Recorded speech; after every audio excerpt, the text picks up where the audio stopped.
மனமகிழ்ச்சி நல்ல ஔஷதம், முறிந்த ஆவியோ எலும்புகளை உலர பண்ணும். நீதிமொழிகள் 17வது அதிகாரம் 22வது வசனம். நார்மன் கசின்ஸ் என்பவர் மிகவும் அரிய வகை வியாதியால் பாதிக்கப்பட்டு மருத்துவமனையில் அனுமதிக்கப்பட்டார். டாக்டர்கள் அவரை பரிசோதித்துவிட்டு இந்த வியாதி சுகமாக்கப்படக்கூடாத ஒரு வியாதி என்று சொன்னதும் நார்மன் மருத்துவமனையை விட்டு வெளியே வந்தார்.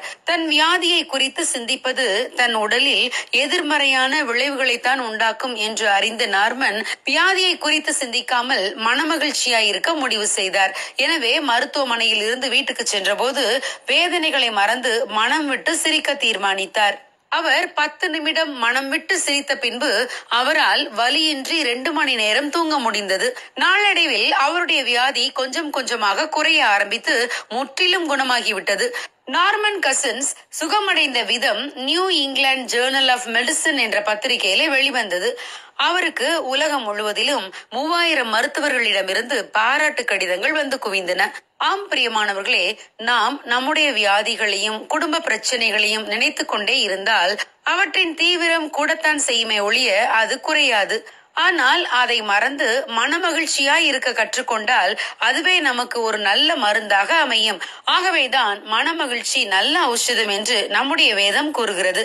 ஆபகுக் தீர்க்கதரிசி தன்னுடைய நஷ்டத்திலும் இழப்பிலும் தான் தேவனுக்குள் மகிழ்ச்சியாய் இருப்பேன் என்று தீர்மானம் எடுத்தார்.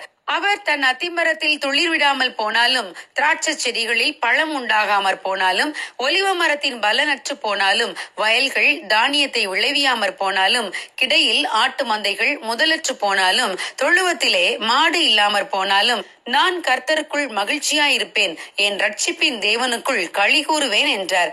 ஆம் பிரியமானவர்களே, ரட்சிக்கப்பட்ட தேவ பிள்ளைகளாகிய நாம் கர்த்தருக்குள் நம்மை மனமகிழ்ச்சியாய் வைத்துக் கொள்ள வேண்டும்.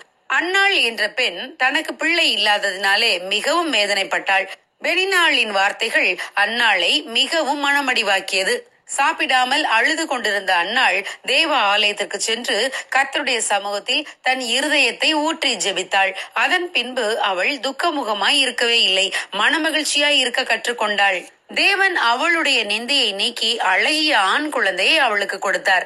ஆம் பிரியமானவர்களே, நாம் நம்முடைய வியாதிகளையும் பிரச்சனைகளையும் நினைத்து கொண்டே இருந்தால் அது நீங்காது, அதிகரிக்கத்தான் செய்யும். அதற்கு பதில் கர்த்தருக்குள் நம்மை மனமகிழ்ச்சியாய் காத்து கொண்டால் அதுவே நமக்கு மிக பெரிய பலமாய் அமையும். சீக்கிரத்தில் நம்முடைய வியாதிகளும் வேதனைகளும் நீங்கும். கர்த்தர் நம்மை சுகப்படுத்துவார், நம்முடைய பிரச்சனைகளை மாற்றுவார். God bless you. Have a good day.